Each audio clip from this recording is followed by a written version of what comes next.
first column is for our L values, but our table has ranges for these and the calculator only wants one number. So we're going to use the mid value as estimates for each, which we can find by averaging the upper and lower class boundaries for each group. Now when calculating these, it's important to first consider whether the data is discrete or continuous, and how the values were rounded up or down. Now the values of L represent distance, which is a continuous quantity, and we are told that we've rounded it to the nearest kilometre.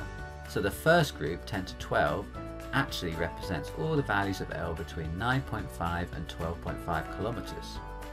So the average of these is 9.5 plus 12.5 divided by 2, which gives us 11. Now notice that in this case we get the same result as if we've just added 10 and 12 together. But this is not always the case, and you will need to consider the boundaries carefully whenever dealing with group data.